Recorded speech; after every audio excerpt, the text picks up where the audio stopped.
Hello folks, Hargos here from the 11.1 PTR. I have an exciting video for Delve solo content as a preservation evoker. I will have separate videos doing a walkthrough of a Delve as a Chronowarden and Flameshaper, so look for those in the description. 11.1 has a exciting change coming that will improve our experience as a healer in Delves. Brann can now tank. So we can focus on healing him and doing DPS, and his DPS is actually fairly good. Our healing actually enhances his DPS abilities, so that's actually an interesting mechanic.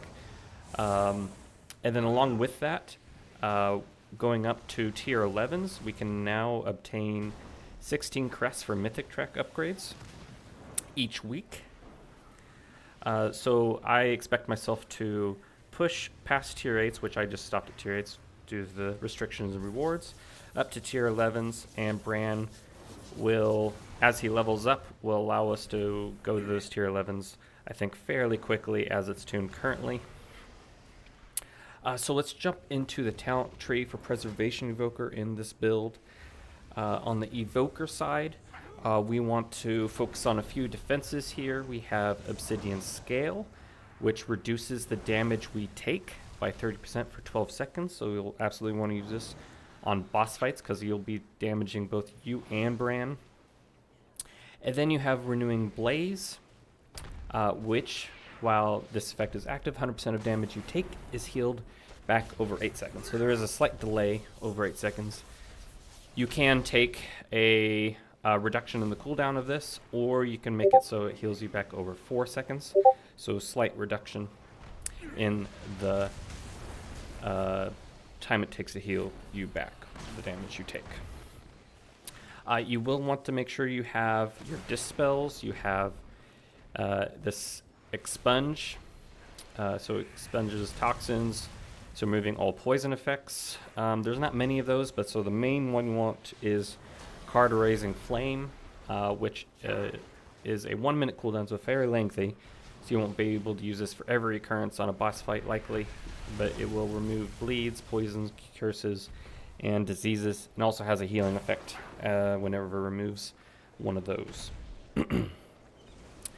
Damage, you'll want to make sure you take Leaping Flames, so Fire Breath causes your next living flame to strike one additional target per empowerment level. So just show you what that looks like again. We'll have our Fire Breath, and then this will shoot out Leaping Flames for each environment. It will focus on your enemies first if you're targeting an enemy, and then it will also heal allies if there's less than the maximum amount of Leaping Flames that you have. So typically if you only have 2 enemies like I showed there, it'll attack both of them and then heal you and Brann. And then we have, let's see, Scarlet Adaptation, which is nice for Preservation Evoker because it will store 20% of your healing up to a certain amount, and the next Living Flame will damage for that amount additional on top of what it already does. So you'll always pretty much maxed out here for Scarlet Adaptation will be nice. You also have Blast Furnace, Fire Breath damage over time lasts 4 seconds longer, so that's just a nice additional damage for 4 additional seconds. Let's see what else we have here. We have, I think that will be it. Oh, Natural Convergence, Disintegrate channels 20% faster. So we will be using Disintegrate as one of our main damage effects shown here. And we have some other additional talents that will build off this in the preservation side. Then movement. As a preservation evoker, you have really good movement. Right now I'm spec'd into Flameshaper, so I'm going to go. It won't have the blink effect, but this will help you avoid damage AoE effects that you may see within Delve, especially some of the fungal ones where they explode. You can avoid those fairly easily with your hover. Crowd control, which can be important at higher levels or tiers for Delves. We have Tail Swipe, which knocks them up in the air, and with the walloping blow, this will also daze them and reduce their movement speed. And then Wing Buffet. You can reduce that tail swipe cooldown by 2 minutes as well. Wing Buffet, which will just knock back enemies, and you can reduce that cooldown by 2 minutes as well. And then if you did happen to pull too many enemies at once, you can use Landslide, and this will root them for 15 seconds. And then this Forager Mountain will allow it to hold them through higher damage. So sometimes Brann isn't always the best AI and will damage enemies and release them. So that's nice to have, just so his damage doesn't inadvertently release those enemies from being rooted. The last but not least, Deep Breath stuns enemies for 3 seconds. This is probably one I use the most. Make sure you use this as much as you can. So whenever you use your Deep Breath, which is this, flying over an area, it will stun all enemies in your path. Okay, so that's everything from the Evoker tree. On the preservation side, we're going to focus on Echo to consume our essence. So we have our essence here, and so whenever we use that, it'll consume those. You'll also be creating Essence Burst through casting Living Flame and Reversion, which I think Living Flame has 20% chance and Reversion's 15. And so you'll see that here. So if I do Fire Breath and I do my Leaping Flames, you'll have a high chance to have some Essence Burst, and that's what it looks like here on the screen. And you get to cast an Essence ability for free. So that's what we're going to build around. And as I mentioned earlier, Brann will enhance his abilities the more you heal him. So we're always going to want to Echo Reversion him. And so Reversion's a nice little heal over time we have. And then we'll also, through taking this Golden Hour ability, we'll instantly heal him for the damage he took in the last 5 seconds. And since we're echoing this, it'll be 30% of the damage he took in the last 5 seconds. And then we'll also want to make sure we always have Echo Dream Breath. Just a single charge, and this will give him a nice heal over time as well. If we wanted to min-max this a little bit more, we do have Call of Ysera, which we can Verdant Brace. I recommend to Verdant Brace him for multiple reasons. One of them being Lifebind. So we will have Lifebind in this build. So this will be a temporary bond for your with your ally, causing the healing on yourself. So you can heal yourself over him and heal the other for 40%. You can also heal him and it'll heal you for that 40% amount. So if you have that Lifebind before you cast your Dream Breath, it will enhance it by 40%. Okay.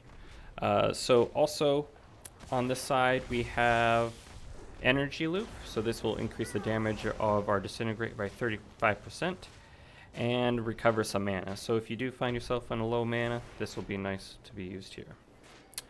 Time of Need is a great talent for Delves. This will call in a version of yourself, so kind of interesting talent here. And it will heal you instantly for a certain amount, then it will stay for 8 seconds and heal you. So this usually will heal you up to max life, as what I've seen. So if you find yourself in a pickle, it will pretty much heal you to full health. And for the next 8 seconds, it will heal you. A little more on this side, we have Flow State. So anytime you cast an Empower spell, it will reduce your, it will actually increase your movement speed, your cooldown recharge rate, and cast speed by 10%. And you'll have this up pretty much all the time. And this is one of the few cases I recommending taking Norse Dormu's teachings, which will reduce cooldown of your empowerment abilities by 5 seconds. So this would be nice to have tons of fire breaths, tons of Dream Breaths, tons of Spirit Blooms, which you haven't seen yet, so I'll show that here. This is a nice big heal for you and your allies. Resonating Sphere doesn't have a lot of impact for us since that just applies some small echoes, and there's only 2 in your party, so it doesn't have a big impact. Emerald Communion, which is a nice lifesaver if you do find yourself in a tough spot. You ran out of defenses, you ran out of Renewing Blaze, you don't have any dispels. You can always pop this and this will save you from any situation. You can do Rush of Vitality, which will increase your maximum health by 20% during this effect, but that if you do want to move while casting this, you would have to do a hover and then cast Emerald Communion.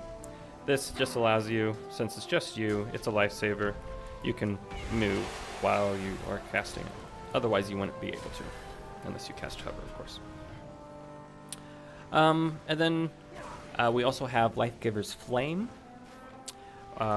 which will heal 5 nearby allies, including you and Brann in this case, for the 80% of damage you do. We also have, and this is probably what you're building mostly around, where you're building around your Living Flames. Living Flame and Fire Breath deal additional damage and healing amount to 2% of your health. And so the more health we get through this expansion, the more damage and healing we're going to be able to do with the Living Flame and Fire Breath, which is fantastic. And then this is a very nice talent here. We have Reversion. Healing has a chance to cause your next Living Flame to cast instantly and deal 50% increased healing or damage. So that's 50% more. And then you also have Scarlet Adaptation, as I showed earlier, which is additional 213,000 in this case. Yes. Okay. So let's see if I can get one of those to pop off here. It might take a little bit. So as we're waiting for that to happen, I will jump into our Flameshaper and Chronowarden hero talents. Since I have Flameshaper, I will... Okay, here it is. So see, anytime you see this, you can cast Living Flame for free and instantly. So you see that was a fairly significant hit from Living Flame, and so you can use that as damage or healing for Brann. So for Flameshaper, you're going to be using Engulf and Consume Flame mostly, and I wanted to do this in the PTR to show off this cooldown reduction. So now it builds off your haste, so or is reduced by your haste. So it used to be a 30-second flat cooldown. Now it is 24 with my current haste. And I'll see how this works, but with Flow State, that your cooldown recharge rate is increased by 10%, and that's up most of the time, so that should be an additional 3% or 3-second recharge cooldown reduction for Engulf. So you should be able to cast these fairly frequently. When I did this in 11.0, it was 30 seconds, and that was a long time to be able to cast Engulf, so I think Flameshaper should be much more viable than it was previously.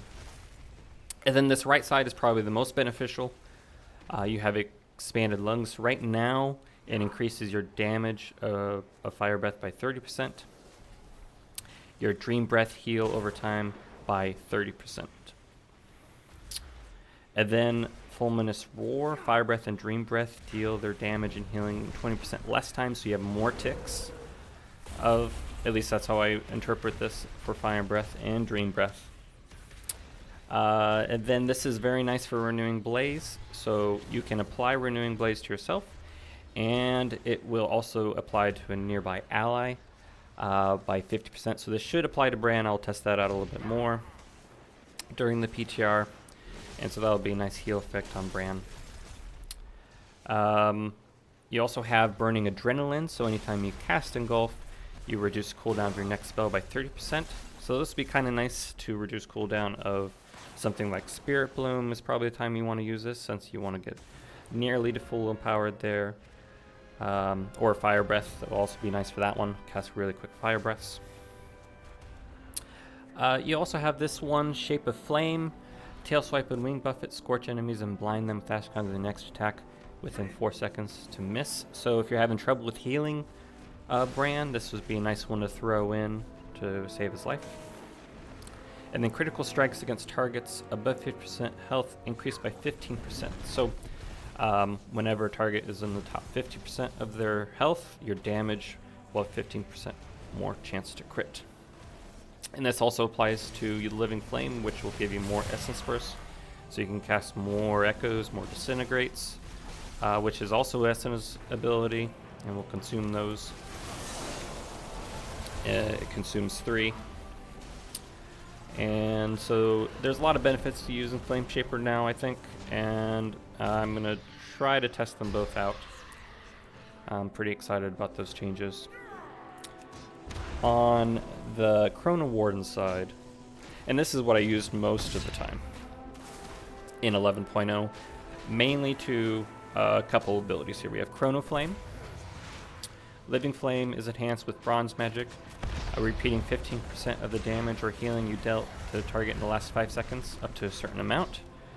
So this was actually a very nice effect, so you can cast Fire Breath, do a lot of damage, and it will automatically send out 3 Chrono Flames to enemies, which is this after image at the end of this hero talents. So automatically casts 3, and then you can cast another one with Leaping Flame for an additional 4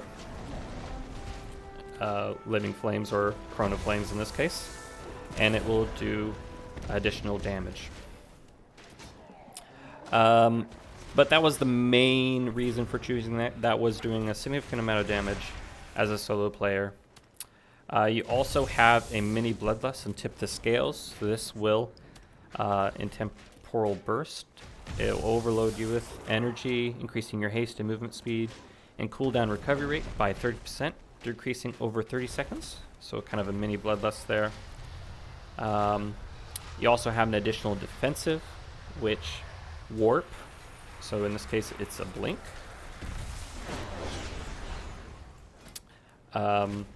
Which is due to this Warp talent. But it will give you a damage reduction of 20%, starting high and reducing over 3 seconds. So if for some reason there's a big damage that's about to come out, you could cast that, and it will give you additional damage reduction. That's a quick overview of the talents. Please look for the videos of the walkthrough of the delves, and I'll also walk through Brann's talents in those videos. So thank you for watching.